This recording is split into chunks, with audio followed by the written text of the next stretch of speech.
Hello, I'm Llewellyn King for CFS Alert. Today we're in Quincy, Massachusetts, and we're going to be talking to David Chan. This is a slightly different program because although David has many of the symptoms of myalgic encephalomyelitis, he has not formally been diagnosed with the disease. But people who have the disease have come to the conclusion that that may be what is wrong with him. Many of the symptoms and also the experience of dealing with doctors who don't understand or who want to treat his severe illness as some kind of mental problem rather than the acute physical one which it is. David, welcome to the broadcast. Good to be with you. Good to be with you. Tell me, when did you get sick? Well, I was healthy my entire life. I'm 34 years old right now. Up to last year when I came back from New York on July, I believe, 2nd or 3rd. That's July 2018. Correct. I came back with the most severe cold my entire life. Up to that point, I met up with some friends in New York, came back. I knew I started having chills in my body. I didn't know what was going on, and it hit me like a truck. I had the worst cold with all the symptoms. Was actually admitted at MGH Hospital for about 3 days. Massachusetts General Hospital, is that right? Yeah, that's correct. And I was discharged with some medications, and it was just, you think it's something you'll get over. Everybody gets a cold here and there. But in 2 weeks, I recovered. Afterwards, my body continued to have these chills, having severe burning pain over my body. I had like a fever, that low-grade fever that persisted for roughly 6 weeks at a time. I did not know what to do with pain. I was running back and forth between hospitals, doctors. Nobody had a clue what was going on. And I continued having other symptoms. I started having heart issues with palpitations, actually SVTs, and which I didn't know at the time, that took my breath away, and I would collapse from that, and other systematic issues. Again, I had no answers from any of the doctors. In my charts was really written incorrectly, where words like delusional or things that they think were just a psychological issue as opposed to what I actually had. You may not know this, but with myalgic encephalomyelitis, there's a long history of doctors wanting to classify it as a mental disorder rather than a physical one, as a psychosomatic disease, right, rather than a somatic disease. I've never even heard that word, but until I had fallen ill, they used the word psychosomatic on me quite often in my charts, until I realized that just meant that there was really nothing wrong with you, and it's classic label. Well, you're with a great team of people in the sense that they have suffered misdiagnosis, and it has been a great problem in myalgic encephalomyelitis, which all the symptoms would indicate you have, although certainly I cannot diagnose that. Right. The thing I do know I do have at this point is I transferred some of my care over to another team in the Brigham, and Brigham and Women's Hospital in Boston. Yes, correct. Right. And I think up to September or so, they found out I actually had what's called small fiber neuropathy, believed to be polyneuropathy. They think it might be autoimmune related, but that, again, they believe that may be the cause of what's been happening without much of the answers as well. Do you know that myalgic encephalomyelitis is a disease of the immune system? It is a suppressed immune system. I've heard a little bit along those lines, but again, it's one of those territories where I guess medicine today doesn't really know much about. But regardless, I got sick. The issue that's been persistent even up to my appointments with doctors at the Brigham was, again, there's a lot of things they did not know. I was shortly treated very poorly by some of the doctors over there who did not really understand what was going on. Even my neurologist, upon seeing some of the notes from previous doctors, came to some conclusions of my symptoms that simply were real but dismissed. Something as simple as my SVTs, which were clearly indicated in my monitor reports, were just lost in the background upon volumes of my charts. And those things have been mislabeled as palpitations when it's something more severe, for example. And I quite literally day by day have to battle it out with doctors and let them know that yes, I do have these issues, and when I have systematic issues prop up, I have to retell doctors over and over again for them to at least listen. Most of the time it doesn't go well.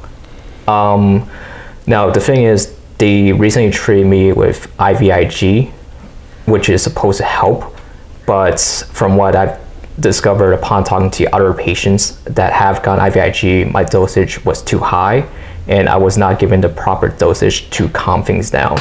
So upon that episode on December 13th, I ended up with aesthetic meningitis. That caused some severe like swelling behind my head. Basically, CT scans were normal, but the lumbar puncture proved that I had severe inflammation. I was hospitalized during that day for about a week and a half. Again, due to some, I would say, some treatment by doctors, I was dismissed too early, and I still had a fever. I still had ongoing issues, and I had to be readmitted within 24 hours in the hospital. At first, Jillian being my girlfriend, she tried to rush me to the ED because I still had a burning fever. I still had a lot of symptoms, even tightness when I breathed after the aesthetic meningitis. She rushed me to the hospital. The ED did nothing and said, "You were just discharged," and that was not right. They brought me back to urgent care doctor at the Gen Center, and the doctor was lucky enough, understood what was going on, pretty much forced me back into admission using social collateral, and I was back in. But the issue was, I still had inflammation in the back of my head here, and I still had some blockage in my ear. The doctors never checked that out. It was dismissed. I was crying in tears all night that night. I told the nurse, who told the doctor just asked if I wanted earplugs, gave me that, walked away, and I told the nurse I was still in pain all night. They did nothing. The nurse said, "Oh, the doctor said you were fine." I'm like, I said I was not fine. I was not fine with the earplugs. A couple of days later, Go ahead. A couple of days later, I ended up with starting some tremors on my body, particularly my toes. I woke up one day. When I woke up, my vision basically from this point and this point, I felt basically nauseous. My vision felt like I had double vision first, I guess, in the morning. Again, nothing was done about that. I told the doctors what was going on. They said there was no indication for an MRI of the brain, and that was left hanging. Ever since that incident, we went back to our neurologist and told him the situation at IVIG. He pretty much yelled back at my mom over the phone and just dismissed my girlfriend who was with me at the time and just blamed it again on anxiety. Psychosomatic has come out, even though he was the one that administered IVIG, even though this aesthetic meningitis issue was real. Upon going out, I fell and I came back to the hospital a third time. They readmitted me, and throughout that time I was in the hospital, our voices were not heard. Even my nurse at the time, she tried to advocate as hard as she can for me for MRI and issues that were going on. Basically, my head was tilting back and forth. I couldn't sit up straight. I was falling when nurses were trying to get me a shower, and my whole body was basically disproportionate, out of balance, and that progressed up to this point right now. And you had been healthy all of your life until last year. Yes, it was basically the virus back in July. Then it became the issue with the IVIG, with the aesthetic meningitis, after trying to quote unquote treat my polyneuropathy, which somewhat backfired, and now I'm left with no help.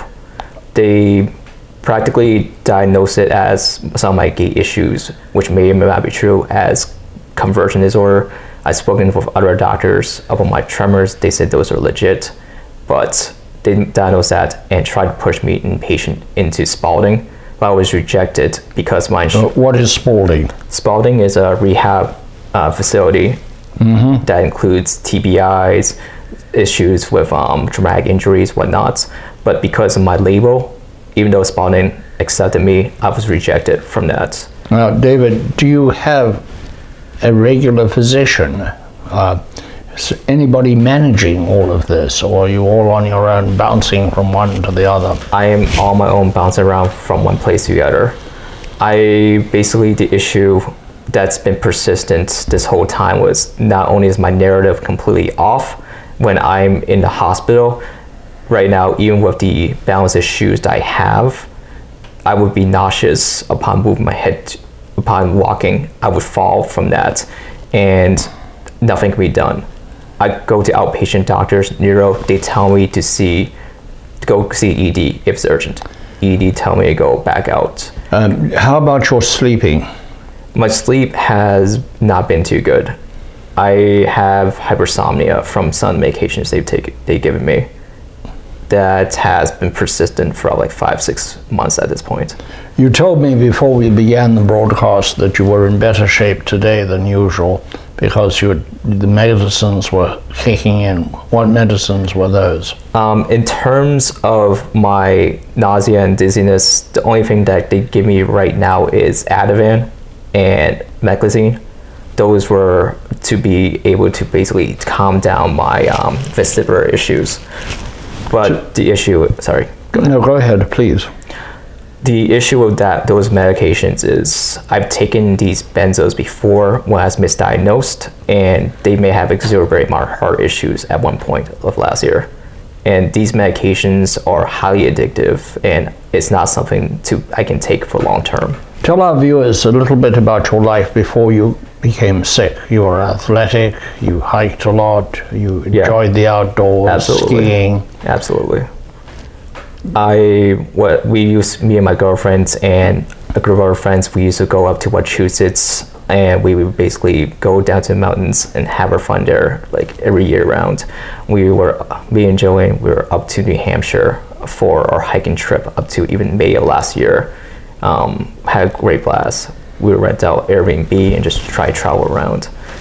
And for work, you have a business degree? Yeah, I graduated from Bentley down in Waltham in marketing and entrepreneurship as a minor.